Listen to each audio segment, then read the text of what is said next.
Hey, hey, hey. What's up, girl? What's up?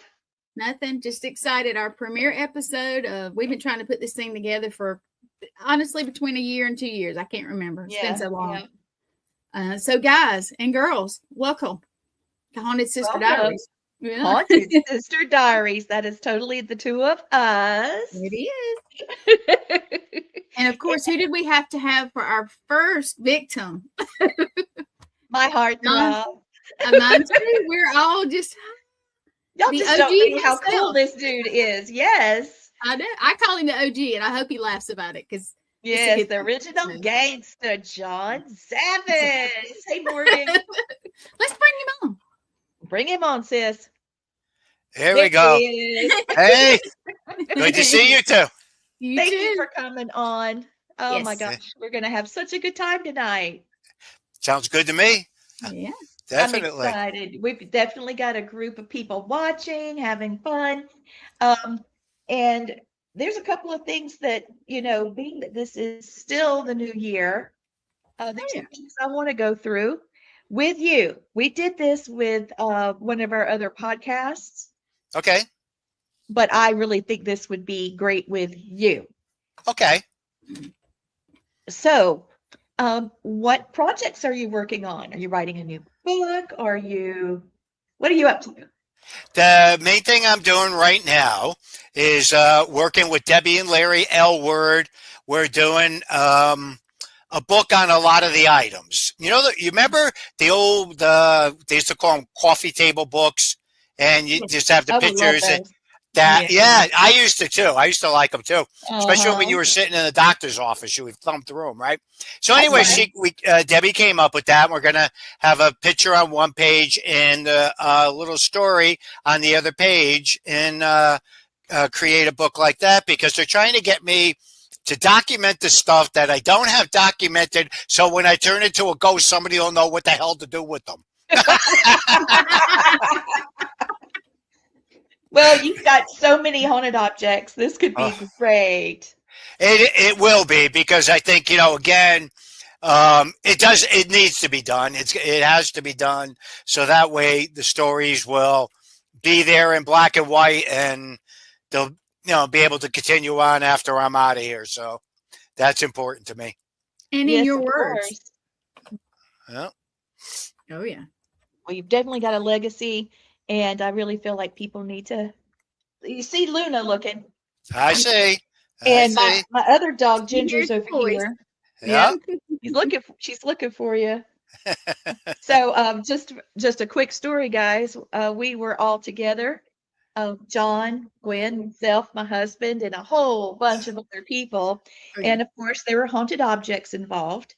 And they were going past John, and my little Ginger came and got at John's feet and was protecting him from the haunted objects. Yes, she was. John noticed it right away and said, "Look at this, look." Yeah. Well, I think me personally, I think dogs, cats, and birds are the best investigators going because, man, they'll pick right up on something before we even realize what's going on. So to me, it's cool because I always pay attention to that. Always. Yeah, we had an experience in the USS North Carolina, in Wilmington, North Carolina. And Ginger, I could actually see a soldier, a spirit. I assumed soldier because I could see white. And we were on a ship, so it would be Navy. But, he was just very chill, very nonchalant. Trying to figure out what all we were doing. He didn't want to get too close. He didn't want to set off any equipment. He was just cruising around, and Ginger saw him. And that's when Gwen, was like, look at her. So I knew we were right on track. And she saw him, and he came over to her, and she bent her head down for him to pet her. And then he started interacting with us. Hey, Kathy. No, we got a lot of people. Very proud of you. I'm proud of my girls. Hey, Johnny. Luna's really good at it. She'll tilt that little head and she'll do that thing, and it's It's showtime. It's showtime. Let's do it. Oh, yeah. So, I love the fact that you're doing another book. I think everybody loves it. love the books. I know I love the one that I got from you in Gettysburg. And I'm so excited. I think everybody, you need to be watching for John's book. He's going to release soon. Now, this isn't the first book. This isn't even the second book that you've done with the authors you were discussing just now. Yeah, Debbie and Larry. We have 4 books, and she's got 3 more that she's working on. But the next one we're interested in is the haunted items one. Now, again, that might, like, we keep joking and laughing. I said, Debbie keeps saying, she goes, yeah, it's going to go end up being like a 3-volume series with just getting all the stuff documented that you have packed away or squirreled away, as she says. They've got a great banter together and with you. It's so cool. Yep. Yeah, definitely. So how did you find them? We all started working together with Ed and Lorraine Warren many, many years. Larry and I have known each other since we were about 16 years old. So, yeah, that was back in the 70s when, late 70s, when we were up at Ed and Lorraine Warren's doing some of their classes and, hanging out and everything. And him and I just got to be very good friends. He met Debbie. They ended up getting married. And we all started hanging around. And the craziest thing, at one point in time, it was just a fluke thing because her last name is Elward. Well, my wife's grandmother and grandfather were Elwards. And none of us ever thought anything about it. One of my sister-in-laws said, "Are you sure Larry's not related to, I go, "I don't think so," but I asked him. And he goes, "Yeah." I go, "Larry, you never said anything all these freaking years." So then we started talking, and he said Cheryl's grandfather was his uncle. And and my wife did the same thing. She goes, "As many times as that man has been in and out of our house, he's never mentioned anything." I go, I know it. But anyways, then Debbie said to me, she goes, "Oh, now I got double cursed." And I go, "Well, what does that mean?" She says, "I have to be friends with you and now you're family." She goes, "That's a double curse." Oh, that's so funny. Christy, you're right. The Warren family they're amazing people. And it goes through John and all the other family members. Mm-hmm. And you guys have handled being on television and handled the diversity and the different ages very well. I mean, well, I think everybody tries. Yeah, that's why a lot of times I sit back and laugh, and I'll see different things people put up there, and they're like, "Oh, I can't believe this one's saying that or that one's saying this." And if you're ever talking to me, I'll just turn and look at it. Don't complain to me. I'm the king of getting picked on. I've heard it, been through it, dealt with it for the past 50 years, so nothing surprises me. Nothing. Marla, I didn't know you were able to sit down and eat with Lorraine. Wow. She ate with her 2 years before she passed away. Oh, well, that's cool. That's cool. That is very cool. Yeah. Well, she's an amazing person. So is Ed, and the legacy continues. Yeah. That's amazing. Still going. Mm-hmm. How many haunted objects do you think you have? I have no freaking clue. I honestly don't. You don't. I don't. Again, within certain areas, I have a small barn out behind the big barn. The second floor, which used to be a classroom, is jam-packed with boxes I haven't opened. And, again, I honestly couldn't tell you how many objects there actually are. I can tell you I have more haunted dolls than any 69-year-old man I know out there. That I can tell you. So that I know I got a lot of dolls. You got a lot of dolls. A lot of dolls. Yep. He loves our friend Marley. Yes. Yeah. You love our friend Marley. I love that doll. Yeah. I know that's crazy, but I do. She's awesome. She's my wing woman too. Yeah. Oh yeah. We love the leader of the hooligans. Hail our leader. Hail the leader. Let's hail the leader. I communicate with the Warrens every day. I just saw her a couple of days ago, as a matter of fact, up here in Connecticut. Cool. She was causing all kinds of trouble then. Oh, Stacia's a mess. She's amazing. She's just sweetie. She's got a wonderful heart. Yep. Thanks for watching, Stacia, and everybody, not just Stacia, but everybody. Yes, everybody. That's awesome. Okay, so yes, Marley is a sweetheart. You're right. So she's laughing too.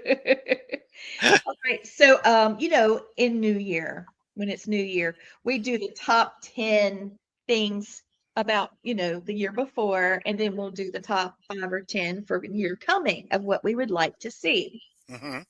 So this is what I wrote for the top 5 for what we would like to see in the paranormal 2026. If you don't like them, it's all good. Hey, Anthony. Thank you. Hey, Anthony. Okay, so we're starting at 5. Okay. Respect for cultural and indigenous knowledge. The paranormal didn't start with TV, and we want to respect inclusion of indigenous and ancestral beliefs, permission-based storytelling. What do you think of that? I'm all for it. Again, that predates everything, predates what is in existence. It's amazing, again, I grew up Roman Catholic, but, again, I refer to myself today as a recovering Roman Catholic, like most people do. Yeah. But again, I look at so many different things, and I often laugh because people will always say, oh, well, Ed and Lorraine were such strict Roman Catholics. No, they were not. Again, they were from the old school, okay? They were brought up Catholic, so they practiced it, and they lived by doing the prayers and doing, different things. But I met Buddhists, I've met rabbis, I met shamans, I met so many different cultures and belief systems through my aunt and uncle. And that's what helped me develop into what I became, whatever the hell that is. But, to have a good understanding of so many different practices and belief systems out there, which intrigue me. I'm very, very fascinated by everything. And I do get myself in trouble. I'm not going to tell you I don't. So again, with a lot of it, I'm just totally, totally amazed. And when you sit back and you think about those practices from indigenous people, those things predate everything. Their belief systems, their practices, it all predates. So therefore, again, how anyone cannot respect the traditional ways of a lot of different things is beyond me, because I know I do. I appreciate that. Can you hear me okay? Camera is froze. Yeah, we can hear you. Well, do you see what shirt I just grabbed out of the closet today, Lee? Oh, yes. That's our tribe shirt. Yeah, that is our tribal shirt. I'm very honored to be on the council of it's the Eastern Cherokee, Southern Iroquois Tribe, and United Tribes of South Carolina. We are state recognized, not federal yet. Yet. And we're planning our powwow. So it's coming up. And cool. there's haunted petroglyphs on the site where we have our powwow. Excellent. I'll send you some pictures of it. It's incredible. Yeah, and, definitely. I'll have to tell you all about it in a different time. Oh, yeah. Okay, so that's the first one about understanding different cultures. All right, here's the next one. This will be number 4. Okay, not everything is dark. Right. In 2026, we want balanced interpretation, less fear baiting, clear distinction between folklore belief and threat and fear. Okay, we want information not being controlled by fear. How do you feel about that one? Thumbs up, thumbs down. I think the boundaries are already broken a little bit, so to speak, with some of that. I think, people look at things, because anybody that does anything with me, especially on the ghost hunts or anything, and I see somebody freak out, I'll stand there and look at them and go, what's wrong? What are you freaking out over? There's a ghost in here. There's this in here. There's that in there. And I'll go, well, that's okay, but it doesn't mean you need to fear everything. Right. I think some of the boundaries are broken. I do. You know, with people doing that, you have to remember, I look at it too, and a lot of people look at that is that it's how people are raised. You know, you know, if you're raised to fear everything, you're going to. So again, it's one of those strange, probably bizarre things that I stepped back into with all of this, with understanding it. And because a lot of times when people scare me more than the freaking spirits do. Thank you. So yes, they do. Yes. Again, I am more fearful of that. The film crew used to love to scare the hell out of me. They would do different things just to see me jump, because then I would turn around and start cursing everybody out. Because, you know, again, it wasn't being filmed or anything, but you know what I mean? We'd be getting, yeah. So, but it's interesting on the perspective of how I look at things, or how I'm not as, because my uncle even used to yell at me many years ago. Oh yeah. He goes, he says, you're fearless when it comes into wanting to know something, to understand something. And I go, well, yeah. And my aunt would turn and look, and she goes, well, chip off the old shoulder kind of, don't you think? And because he would dive into some really heavy, dark things to get involved with, to understand a lot of it. So I think that helped to shape a lot of it, to bring it to the forefront with things. But I hope it keeps moving that way, where people do understand it somewhat better. But as we all know, any of us know, that you get involved with anything, if somebody's not screaming and hollering and getting possessed like they change their underwear every other hour, you know what? Okay, here's a point where we could say this is moving forward, is YouTube. We finally got to be able to see people doing, you know, regular things, and they're not getting EVPs every 2 seconds, and, you know, they're not falling under possession, you know, every blink of an eye or so. So again, I think a lot of that, and watching certain people use the equipment and things, has helped people to be able to push forward with a little bit of it. I mean, I myself have, you're probably going to surprise you, but over the course of the past, you know, 2 or 3 or 4 months, I've even said to myself, I'm even considering doing a YouTube channel, because come do it with us. Nice. So it's something I want to do, and I want to structure it, but I want to make sure I have it and I own it, and it doesn't disappear like our shows disappear and everything else disappears. But again, you know, I'm giving it a lot of thought. I'm thinking about it. You know, again, might as well share a little bit of the stuff that's up in this old noggin. That's how that's how I'm kind of looking at it, and it's just something very amazing and very rewarding, because today we got that opportunity where we don't have to be 100% restricted on what we do. You know, again, for any of us that have done TV, you know what it's like.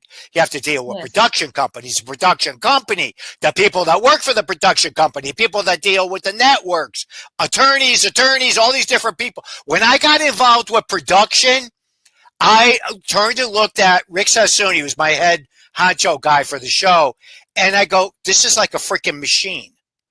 He goes, we've been trying to tell you. And he goes, you're so stubborn. And once I was sitting in on meetings and listening to, oh, no, you got to change this. No, you can't do this. No, you can't say it like that. And I'd be like, oh my God, no, you're going to offend this one. You're going to offend that one. No, we'll end up in litigation. So here again, with the movement forward, with a lot of people doing their own thing, I think it's turning out great. I really do. I would say something Southern or, redneck, and they would say, "Oh, she said so and so. Can she say that?" Oh, and I'm like, "Oh hell, what did I do?" Well, Lee, you're going to appreciate this. We worked on one of our episodes, and a very Yeah.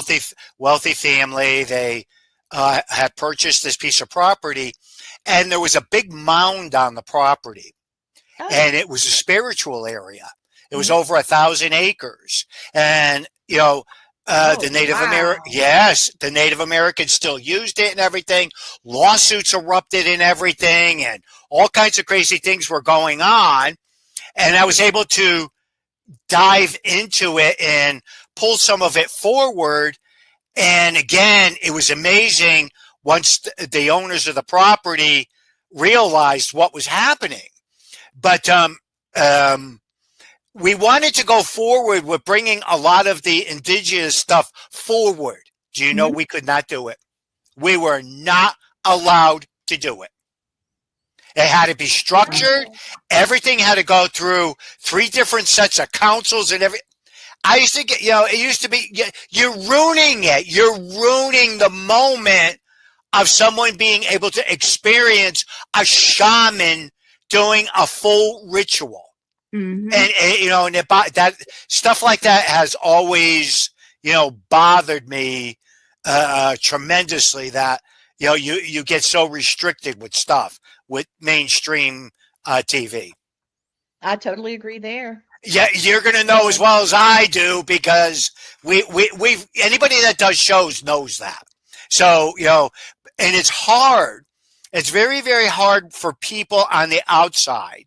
They'll say, well, it's your show. You could do this. You could do that. You don't. I know, my best analogy for that.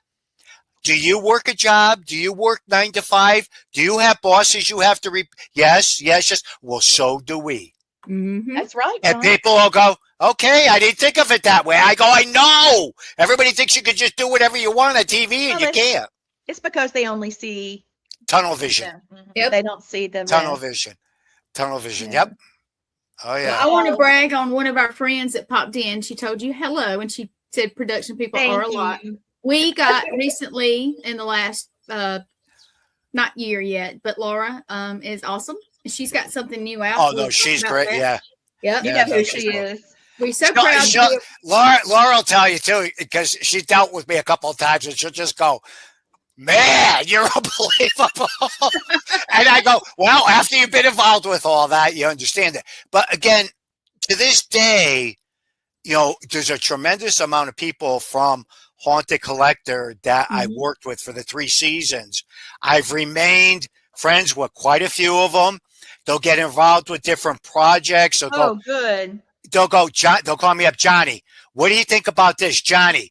Give me some input. I go, I'm not on your payroll. Don't be asking me nothing. But I will help them.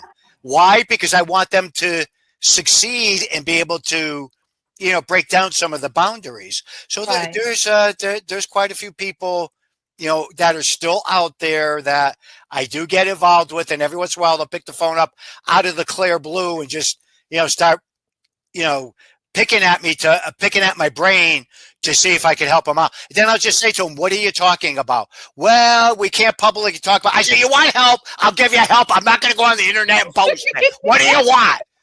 And then they'll go, that's right. We keep forgetting how you are, I know, and I laugh, because then they'll bust out laughing. They go, I know, we dealt with you for 3 years. We should know you by now.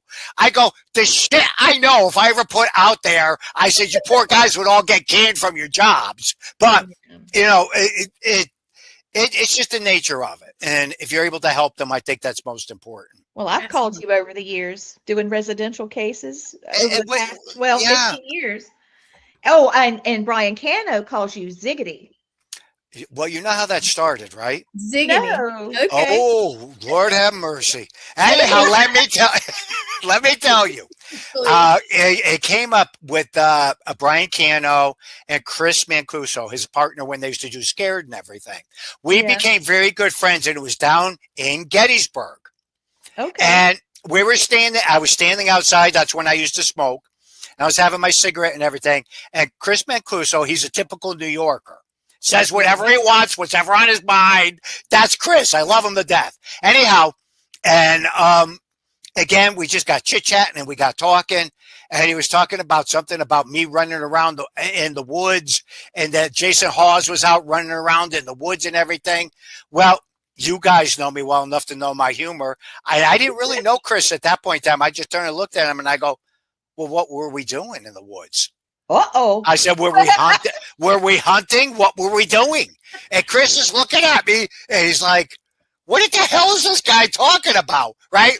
And then Brian was just standing there with them and everything. And I'm going, well, Tommy, finish this up. I said, finish up the story and everything like that. And Chris turned and looked at me. He goes, you're effing with me, aren't you? And I go, poor Brian just stood there and went, and then I lost it. I busted out laughing because then after that, I knew I'd get along with him. I knew it. I knew it right after that.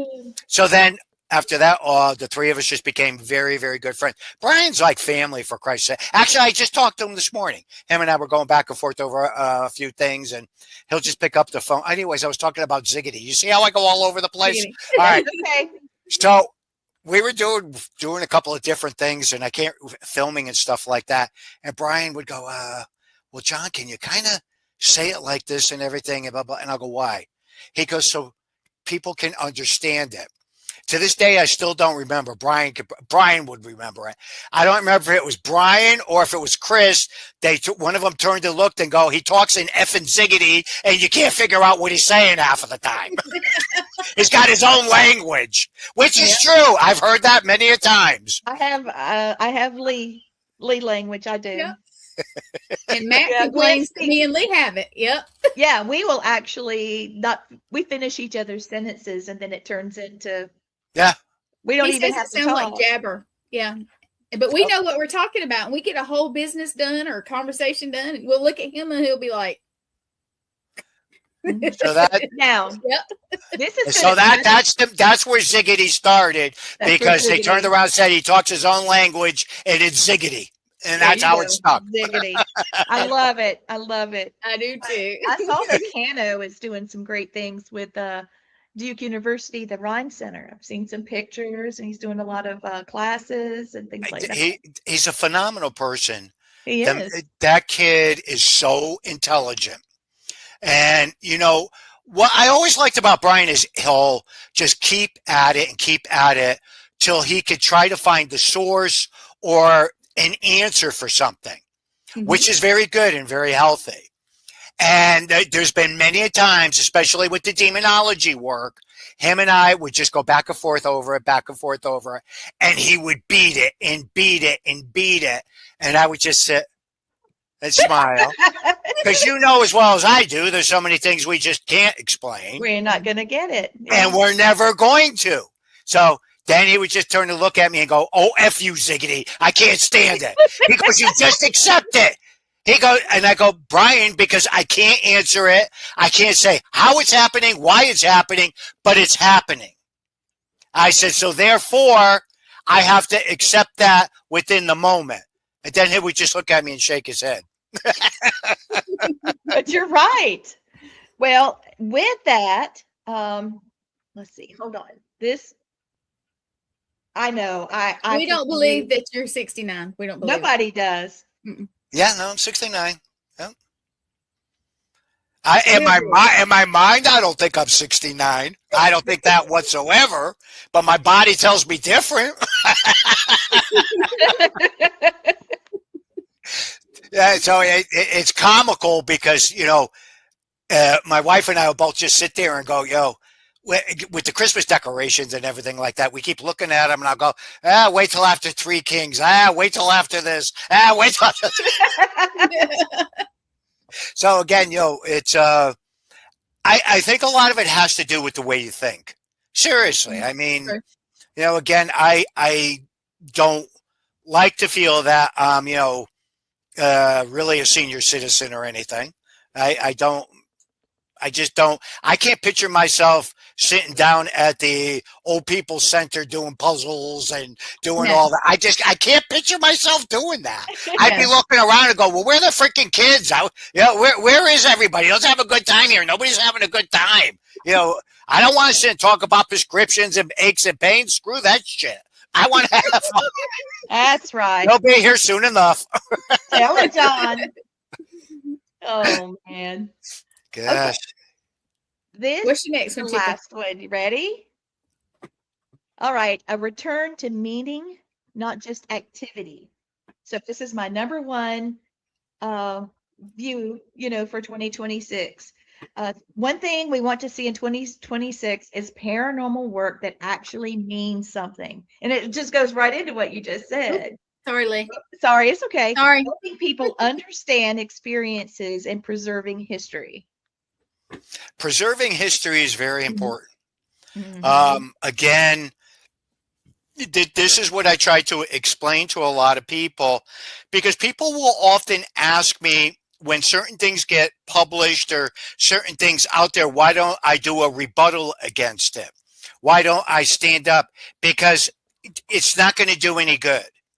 Because for some reason or another, people believe that when a newspaper reporter or, a TV show or anything like that makes a statement, that is gospel. And that's not a truth. A lot of times their facts, their information can be messed up also. And then a lot of times when you go in and you try to fix things, it can make it worse. But I do agree with you. I'm not going to change. You're not going to change. You guys aren't going to change. Mm-hmm. I stick by going what the history is and what the stories originally were. Or even, a lot of times we know with history, there's been things that have been changed and altered. And then a lot of times you do research or things like that, you can find out that there's something totally different from what we got taught or something from what we were, we read or, that happens. That is always going to happen. And it's just, it's a big hurdle to get over. And I agree. It is. I love history. I love it. We both do. We dive into everything. So when we talk to spirits and they're older, we realize we're talking to living history. Mm-hmm. And we try our best to be very respectful, and we're funny. We have genuine conversations with them. Mm-hmm. Not just, are you a boy or I can't stand that. Do you, just, why are you still here? What is your unfinished business? Those guys, you're getting really deep into somebody's business, What are you doing? Just talk to them for a second, Yeah. Yep. Yeah, but it's not a bad thing, because some of the quirky ways we do stuff or the quirky ways we will try to communicate or go back and forth with spirit sometimes can bring something forth that you could go, oh, wait a minute, I could connect that dot to this dot. And is it somehow tying in that's going to be able to help bring some type of resolution? To me, that right there is a aha moment. And, I am so happy when something like that occurs and happens. It could be, very spontaneous. Okay, here's a wild story for you. I was on a campus, and they had opened up a brand new student activity center with a cafeteria and everything in it. All right, we were doing our little ghosty ghost hunts that some of us do. We went into the cafeteria. We're picking up that there was a barn in that area, and a little boy got killed in the fire in the barn. Oh. Now, the bizarre thing is usually I don't go too deep because you got guidelines you got to go by when you're on campuses or anything like that. Right. But this was a situation where I said and he was looking for his mommy and daddy. He was looking for his family. And I went, oh, no. So I sat there and I looked at, about a good 15, 20 of the students. I said, I'm going to do something that I normally don't do. I said, I would like everybody to help me to try to help this little boy to go to the light, to cross over to see if he could find his family. And everybody just looked at me and everything. And I walked everybody through it, told them what to do. I said, whatever your belief system is or anything, picture that little boy. And if all of you could pipe up and just tell the little boy to go look for his mommy and daddy in the light, to look for him in the light. Okay. 99% of them that chose and stood up to be able to help the little boy were the females. They jumped right into it like I never seen. And they kicked in and all of them got into it. And at one point in time, there was a very light rumble that went through this building. Wasn't even a year old. Went through the building, and I just sat there and I said, I think the little boy crossed over. I mean, to me, it was a beautiful experience that transpired and everything. And again, the girls were coming up afterwards, giving me hugs. Some of them were crying and everything. Oh, they go, yeah. We've never experienced anything like that. And I was like, driving back to my hotel that night, I go, I'm going to get in all kinds of trouble for doing this one. I could see it coming now. But again, it worked out great, because I was on the phone with a lot of different people from student activities the following day explaining what transpired. And they go, John, the students, love the fact that you were able to help that little boy's spirit cross over instead of just taunting it. Oh. So that to me was very beneficial and very important to be able to do something like that. Resolution and healing. Yes. Yeah. Yes. Yeah. Makes you feel really good. Gwen, the chat room's going wild. I don't think you're going to. They love you, John. They love you. I keep saying it with us every week. I know. Everybody loves John. Everybody loves you. So over 10 years ago, I can't believe it's been that long. You came on Family Spirit, what my first shows, and I'm bringing it back, doing a reboot. And I said I had a surprise for you, and I told you about your ancestry, that I had been doing some work on, just a little bit of ancestry, and I told you were related.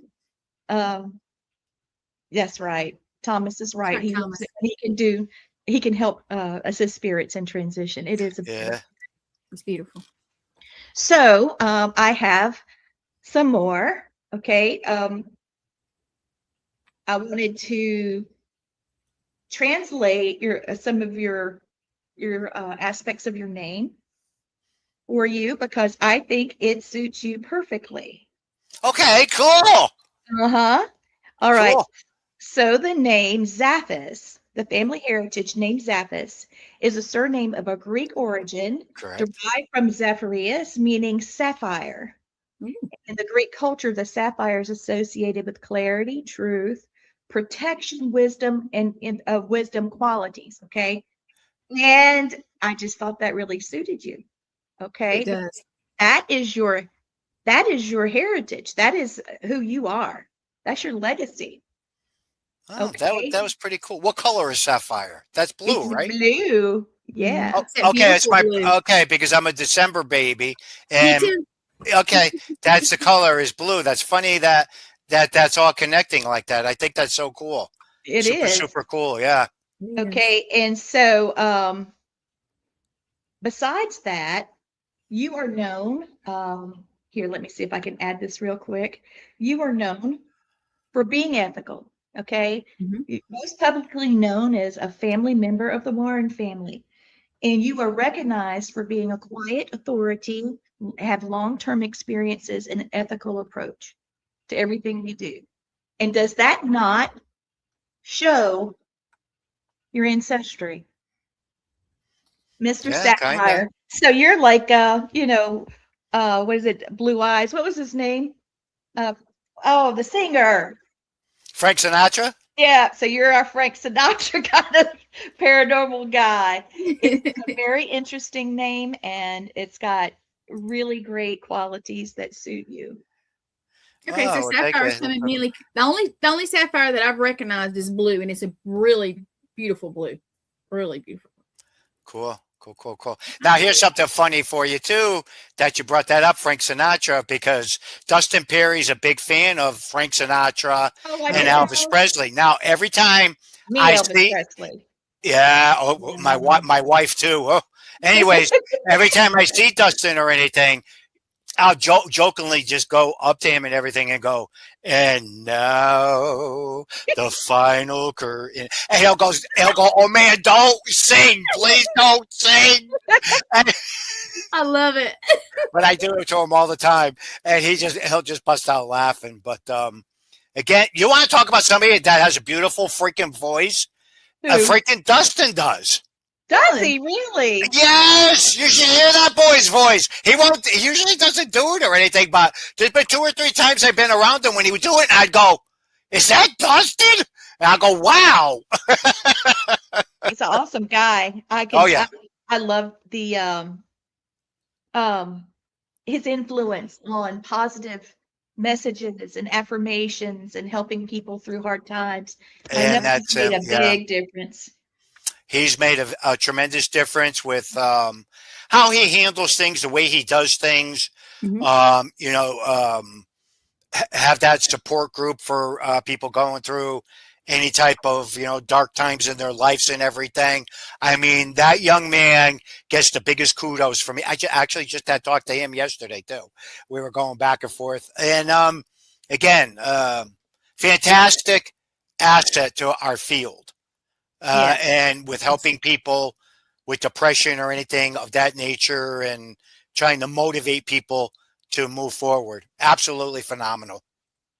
One of my favorite episodes of Ghost Hunters International was when he was at Lip Castle and he was talking to an elemental and it knocked him on his arse. That was a tough situation for him. Yes, but the way he handled it, oh my gosh. And I just wanted to be right there. I was ready to try to help him out too, I just thought, not Dustin, get up, Dustin. Get up. You know what would be very cool is if we could get him on here one day and let him sing for us for just a minute, just 1 minute. That would, Don't you tell him I said that because he'll call me up and say, "Oh man, shut your mouth." You do know we're live, right? I'm sorry, I had to tease you. Oh gosh. Oh my goodness. Unbelievable. This is so much fun. All right, so I'm going to toot your horn a second. All right, so you are a member, the most public member of the Warren family. You have quiet authority and long-term experience. We talked about that and having an ethical approach, but unlike many people who entered later into the field, you grew up beside the Warren household and you were exposed from a young age to investigate with them. Yeah. Okay. So you grew up in this, and to show your real involvement, who you really are, clergy, as what you just said coming in the show, they come to you. And also I wanted to say that, this sets you apart from other people. You go into things with respect, caution, and research. And the objects were not collected for shock value. They were collected. I'm sorry, I've got a timer on this thing. They were selected, they were documented, researched, and then stored. So I just want to say, go Johnny! You're doing great. Well, thank you. I appreciate that. Again, too, there are a lot of things that I do have, from different cases. I don't talk about them. I just don't bring them to the forefront. Again, it's just the way I look at certain stuff and the way I, handle it, or the way I do things when it comes into the items or even cases. As a matter of fact, there's a lot of cases I just never actually, ever went public with because a lot of people just don't want to talk about it. That's okay. That's fine by me. That that's their choices. So I respect that. I will definitely respect that when people don't want anything brought to the forefront. That's important. So let me ask you something, John, if you don't mind. I don't mind. I recently had something kind of funny happen. I was on the road for several months last year doing a little project of my own. It's a little documentary. It's rough, but when it comes out, I'd love for you to watch a minute of it. Mm-hmm. But I had these people. I walked into a room and there was a baby doll. Baby doll's here, head's next to it. And I thought somebody was messing with me. So I said the word. I said, somebody's effing with me, on camera, of course. Mm-hmm. So the next day we look at we talked to the owner. We went back and he said, I have never seen that doll. And his grandson, who is always the one walking around more mobile than him, says, I've never seen that doll. So that man takes that doll and picks it up and goes, here you go. How do you? It's funny. Have you ever had something happen like that? And it's kind of funny the way they do, because they're not freaking out, but they're like, here you go, you have this. Oh yeah. Yeah. Definitely.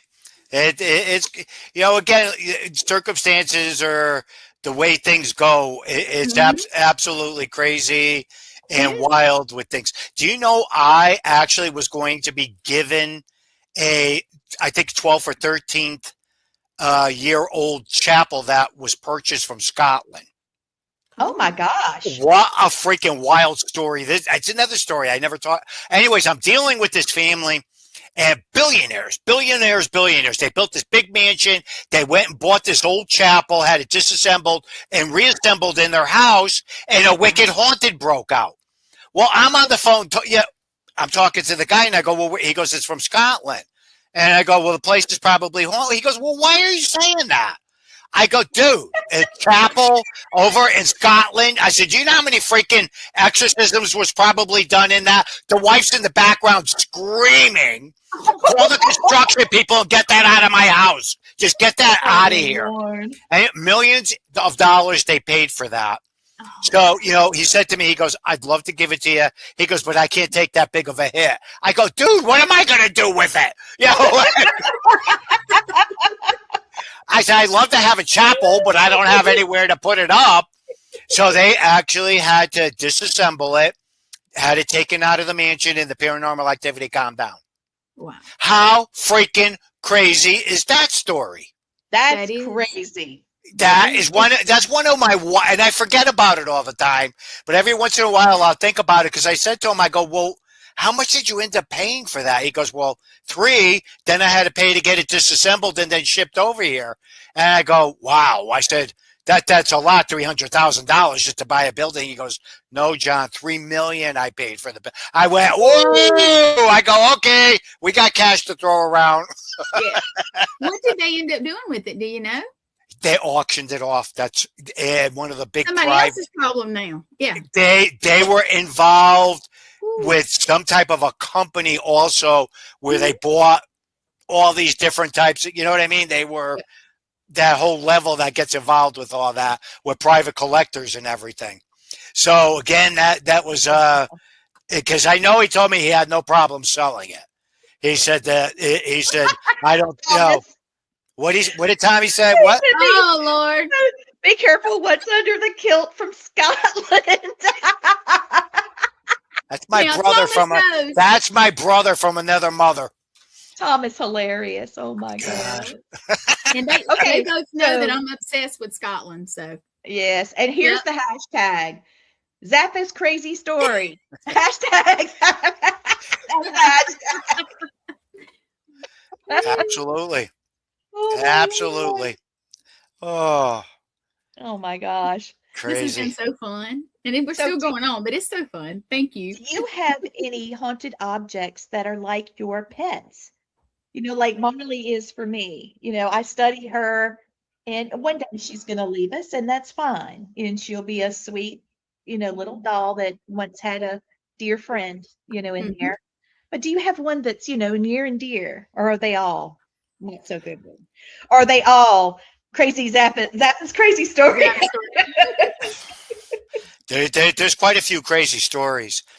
I don't really have something that I pay attention to or really focus, that intently on. I mean, I have different sections with different categories. Yeah. With things. I mean, recently I had a lot of water damage, and the whole back of the barn almost fell down. But anyhow, when I started reassembling everything, I looked around at one point and I go, what the frick am I going to do with all these dolls, right? So I'm just like, I said, I got to figure out something, right? So I should take a picture of it and post it. People will bust out laughing. One of my sections on the other side of the barn, in between all the displays, I started putting $4 and $5 dolls. Then I started putting the dolls up top in the different sizes, building it like a little bit.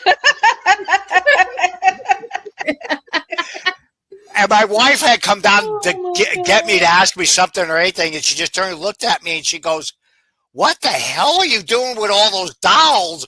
I said, "I don't know. I'm trying to do something constructive with them. I don't know."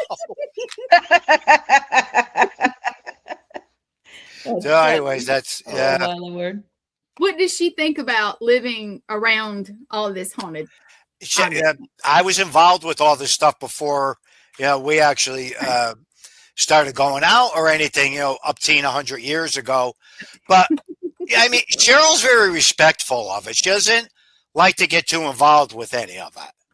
Again, it's just the way she feels about it and everything. And she doesn't have, a big problem with it or anything because she's so used to it. A lot of times if I'm on the telephone or anything, now she'll just say that, she goes, I was able to piece some of that conversation together. She said, but the rest of it, and then, sometimes if I'm talking about the heavier dutier cases, you can get into some really hardcore stuff. And there was one case we were talking about and then, I was going back and forth with a police officer and a priest that I was working with. And the conversation was dark. And I got off the phone and I looked over at her. I said, "You could ask me any questions?" She goes, "I don't want to hear any more. I heard enough already on that one." So, that again, she goes, "If I didn't hear these conversations, I wouldn't believe these things happen." She says, "I really wouldn't." She says, "But I hear you when you're talking to people, and I sit here and go, I can't believe this whole other world exists with some of this craziness that people get themselves involved with." She says, so again, but even like with my kids, all three of the kids are, the same thing. Again, they respect it. They're really not all that interested in getting too hardcore in it. My grandkids, that's a different story. My oldest daughter has 3 girls, and when they were just over, and we were sitting there just talking, and my daughter looks at this one, that one looks back at me, and I go, "That's your own fault." I said, "You never wanted to know anything about any of this. Now your kids know more than you do." How old are your grandkids or grandchildren? Well, the youngest just turned 20, and the oldest is 30. So my grandkids are older. Amy and Chris, I don't know if they'll ever have any kids. They're next 2 down. Who knows?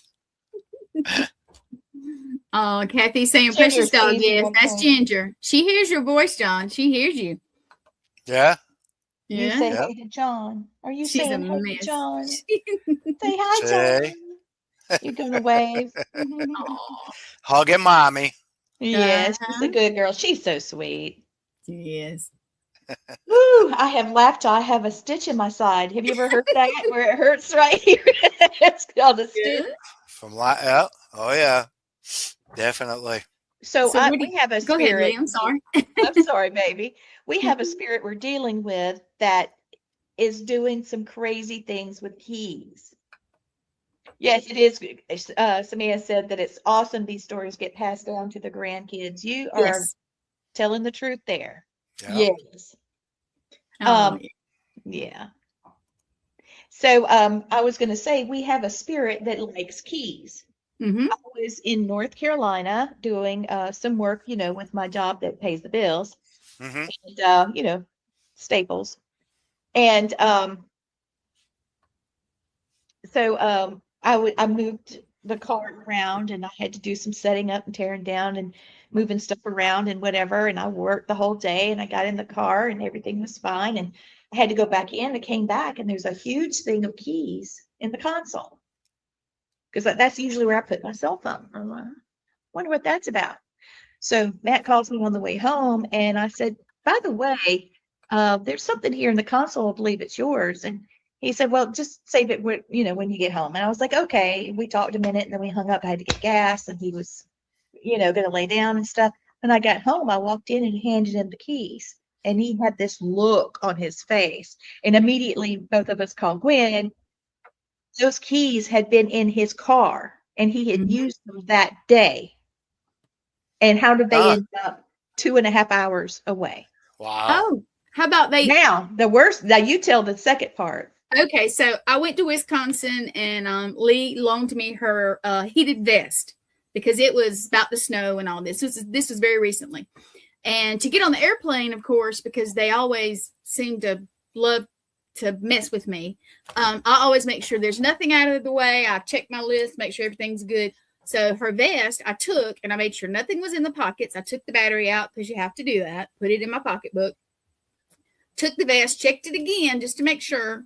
Put it in a the vacuum bag so everything will fit better. Put it in there, and I went through the airports, more than one, and X-rays and everything. There's nothing in it because they would have probably made me open it up because you know how they are, especially the big ones. Yep. So I get up there and I wear the vest. Again, nothing in the vest except the battery because I was trying to find. I had only used it once, so I was trying to find. So I checked the bag. Sealed it back up, went through the airports again, and I ended up at my friend's house for a week. And when I used it that time, there was something in the pocket, and I was like, "Did I put something in this pocket?" You know how you go, "Did I lose my mind?" And I'd be dang if there wasn't a set of old keys that Lee has been looking for how long, Lee? How many years? Year and a half. And they went. Then I know they were not in that vest, and I know going through all those X-rays, they would have said something to me. They're right here. In fact, yep. And I said, now I've dropped them. But anyway, I said, Lee, what are these? What is this too? I said, I don't know how they got here. And then we were like, oh, okay, yeah. Everybody's having key problems. Yeah. So I don't know how they got there, but they got there. And I was in Wisconsin, and I live in South Carolina, and so does Lee. She lives about half an hour from me. So, and we know they were checked multiple times, X-rayed, and everything, and they just doing strange stuff. Now, Matthew and I are asleep, and 3:00 in the morning, our Alexa device kicks on by itself, and it's playing because we've been arguing, and it kicks on our song. The Alexa device. Now we're both asleep. Nobody has said anything that I know of in our sleep, and it's playing our song. And we have 2 houses. We're staying in the rental, the bigger house beside of us. Matt went over there to get something, and the Alexa device was playing. And Matt said, "Who gave you a command to start playing music?" I can't answer that. When did you start playing music? At 3:15. The thing in here, 3:15, and now these keys. It's crazy. Something's going to open up. Where can you grab the keys? Yeah, I'd like to see them. Oh, Blaine Rohan is telling you thank you for talking to him when he had cancer. He's cancer free now. Yay! Yes. Well, yes. He's. Remember, I told you when you do this show, you're going to go through the network because everybody's going to want you on. So I'm going to let. Well, they better catch me now while I'm home. They'll have to move things around. You know how it goes, Lee. Yes, you caught me at the spur of the moment. Remember, it was like, "Can you?" You better grab me now because I'm home. That's the keys. Take your background off, baby, so they can see. Can't it? Okay. Take your filter thing off. The wall needs to be painted, but we're not here for that. It's just a home. It's a lived-in home. There we go. Now show them. There you go. You got them? A leather strap from Starbucks. Mm-hmm. And I've got the house keys. And here's the thing. We have a truck that we're not driving right now that I'm going to start driving. That's the key to it. And this is the key to it. And I said, I really need this key. I really need to find my key to that car because I'm going to use it for work. And then they send them to me? Yeah. I don't know. They just appeared and I brought them home. It's got something. There's something that's going to get opened up. And it's something that needs to get opened up because you got 3 different answers that are going to tie in with it. Well, whatever the hell that means for you. Well, it does mean something for sure. 2 keys and then the Alexa device. It is interesting, Kathy. You're right. It is. Mm-hmm. Well, I'll let you know when it does. I'll send you a message. Cool. There she will. Cool. Excellent. So does the audience have any questions? Yes, please ask Johnny questions now. Yes, it is. Peace. Any questions, guys? Come on. I know somebody has one. Everybody's saying extremely interesting. Yeah, wow. And here, yeah, everybody's loving you on here. Oh, and yeah. We have, it's not just the people that type in, you know. It honestly, I'm sitting here looking at how many people we have, and it's a large amount. That's good. No, that's good. I'm happy they for love you so to get that on. And oh yeah, I guess people like to hear the old man babble. I guess I don't know. Oh, come on. Well, I have to. Lee, do you have the picture that I told you, the good picture, the really awesome picture of him? Do you have it? You have it on the poster, don't you? I do. Let's see if I can pull it up. So okay. I was teasing Lee, and I was like, "Oh, man, he looks like Sean Connery in this picture." I know. I'll find it. Everybody says that all the time. I don't see it, but I've heard that for years. You know, that I look just like him. I look just like him, but in this I don't know. You do. Oh my goodness! There it is. Wait a minute. All right, I'm gonna pop it up. It's probably gonna go over us. Look. The way you okay, yeah.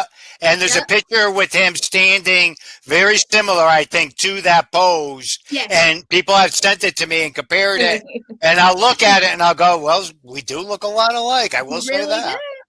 All right. Thomas is being a goof. We love you, Thomas. And he says, favorite dish to cook? Because we asked about questions. Me? Oh. Yeah. Is it Italian? There's I don't know. There's just so many things that I cook. I make soup, a lasagna. I make my own stall. I love to cook. Ooh. If any of you if you ever look, and at Christmas time, there's a big buffet we do that we set up with a whole bunch. I cook all that. Oh my gosh. This year I broke my rule. There were 3 other people that helped. And, you know, one of my brother-in-laws did the roast beef and my sister-in-law did the sweet potatoes. But usually everything in the buffet, I cook it.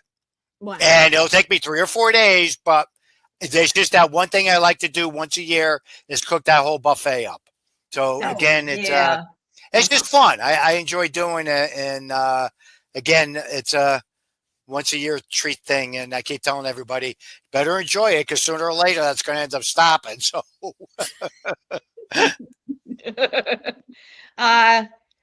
did you see this one?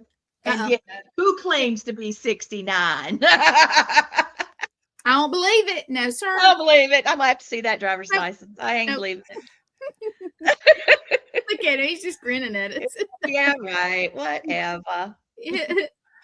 Well, do you have anything you want to leave us with? I don't know. No, just you ask us something. What do you guys what are you two looking forward to this year? Ooh, good question. Lee, you go. I would like some more of Zaffis crazy stories. True. So maybe that book will be part of it. Also, I do have a book that's coming out, and my episode of Monster Quest. Holy crap! Let me throw that. We forgot almost. Yeah. I completely did. Here it is, Johnny. Sorry. Okay. So the episode first Monster Quest came out January the 2nd, and the 30th is mine. Oh, Blaine's is the next one. Excuse me, the 9th. His is Friday. His is Friday. Let me turn off the banner so y'all can see it. You got it, baby? I'm getting it now. Hang on. I got it. Got it? Okay.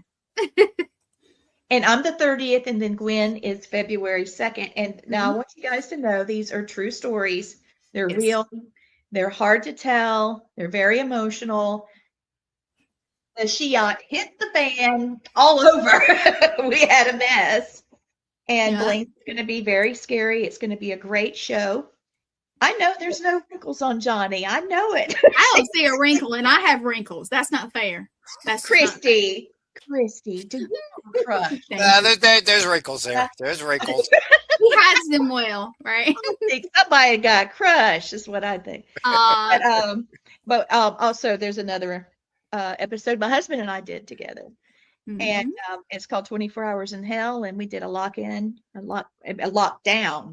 It's probably one of the most haunted locations I've ever been to, and so it's exciting. Shudder TV picked it up, and we're the premiere episode, not premiere, the finale. Cool, excellent.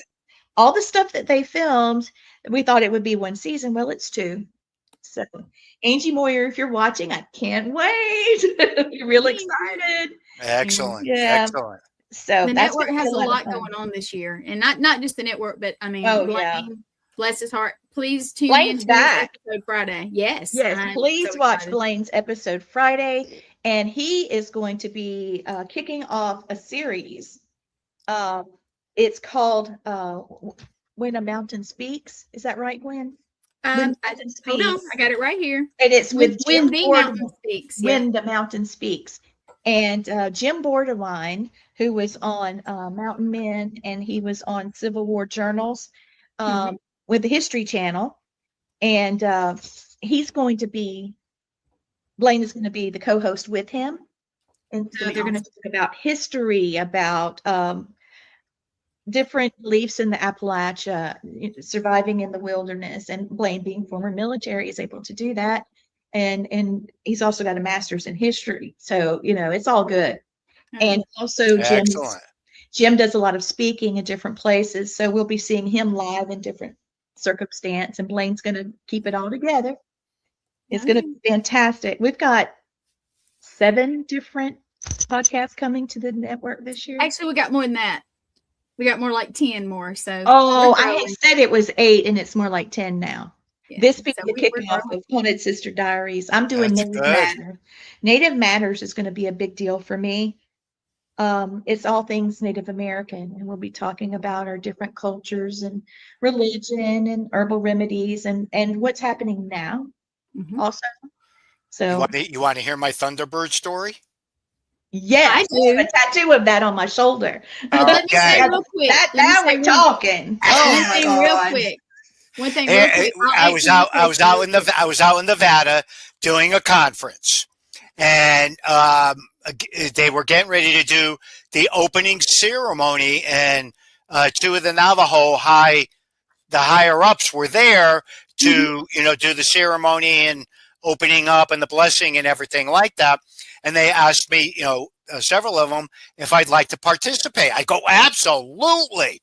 So they were doing everything and going through it. And it's a big honor. It was fantastic. I enjoy, and I'm watching it and everything like that. And I kept looking up. And one of my buddies was standing next to me. He was Navajo. And I turned and looked at him. And I said, I don't know what the hell that swishing noise is. And he goes, what do you mean, John? I said, I can keep hearing it. Swish, swish, swish, swish, swish. And he just looked at me. He goes, you're kidding, right? And I go, well, no. I go, what is it? And he goes, I don't know. But then he went over and talked to them. Then one of the guys came over after the ceremony was done and everything. And he said, would you explain that a little bit more to me?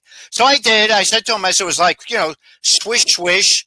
And it happened 3 different times. I said, then when you were in one part of the ceremony, as I can't remember what part of it, I said it got super intense, and I had to look up again because I thought it was almost, like a freaking bird or something, but I knew there was no birds out. Well, they just looked at each other, and they were, then a whole bunch of them got together, and they were congregating and talking and everything, and then they came back over, and they go, do you have Native American in you? And I go, I don't know. I said, anything's possible. So anyways, we were driving home. We had done a ghost hunt afterwards, and the guys were involved with that. We were driving back to the airport. They were taking me back to the airport, and all our cell phones were getting blown up.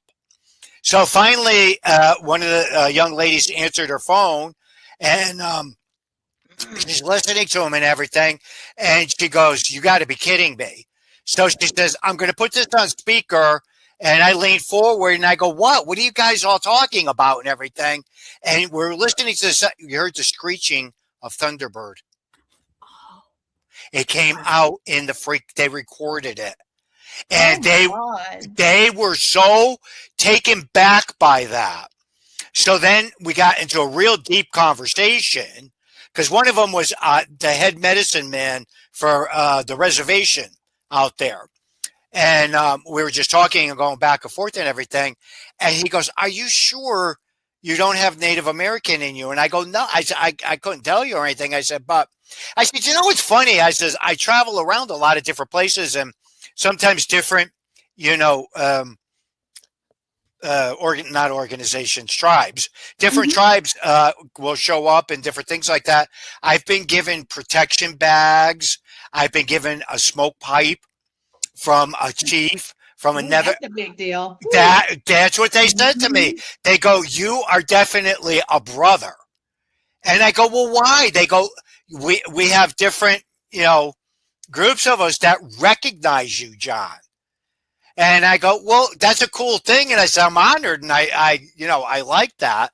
And they go, "If you were ever given protection bags, medicine bags, and a peace pipe, that speaks volumes. Yes. That speaks volumes of, what different tribes think of you." And I go, "Oh, that's cool." I said, that's real nice and everything. And, I thought that was cool. But I think the Thunderbird thing was something that just totally took me back, because then it was like several days later, the two of them had called me and told me they were, back on the reservation, and they were talking to the elders, and they said that was extremely rare for white men to have that type of an experience. Well, the reason why the Thunderbird ended up soaring away was the whole point of him even being on Earth was because the white man shot him. And so the indigenous people were trying to nurse it back to health, and finally it ascended again. So for you to be able to see it, it means to me that it means that you were being honored because you're not like the white man that shot him. You see what I'm saying? It's like he's showing you respect. Yeah. Okay.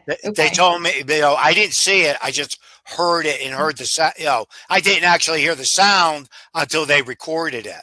But they said the same exact thing to me. That was an extreme honor for a white man to have that experience, and that spoke volumes. And one of the other elders that was there during this, because it was like a conference they had, and they had me on speaker on the reservation. I was like, "Oh, that's so cool." I felt so honored behind that. And, he just explained it to me. He goes, "You are welcomed on any reservation and you don't even realize it." I said, "Well, thank you." I said, that's, I'm honored, to hear that and, have that experience. And one of the guys, called me a couple of days later. He goes, "You still don't get it, do you?" And I go, "What are you?" I know. I go, "Well, what are you talking about?" He goes, "You just don't get." He goes, "The elder said that." He goes, "He's just not getting it." He goes, "I don't know." He goes, "Everything I've heard about John," he goes, "that's just John. He just accepts everything. He doesn't make a big deal out of it." Yeah, he just accepts it and doesn't make a big deal out of anything. But anyways, I thought I'd share that with you. I appreciate it so much. That is very cool. You are you're very honored by that. Ah, wow. Oh my God. I thought so, yeah. Excited. We'll have to show this to the chief. I think he would love this. He would. I got 3 statements, and then we're closing out because I know we got to get ready for the next show. But what stands out most about John Zaffis isn't just who he's related to or the cases he's been around. It's how seriously he takes the responsibility that comes with history. And the field doesn't need more shock. It needs steadiness, ethics, and people willing to say, "We don't know," instead of inventing answers. And Johnny, thank you for reminding us that experience doesn't have to be loud and powerful. To everyone listening, stay curious, stay grounded, and never forget that respect is the #1 rule of the paranormal. Okay. I agree. Well said. Excellent. Excellent. XXOO, from us to you, Johnny, and to all of you watching. Thanks for watching Haunted Sister Diaries. Diaries, yeah. Good night. Everybody have a good night.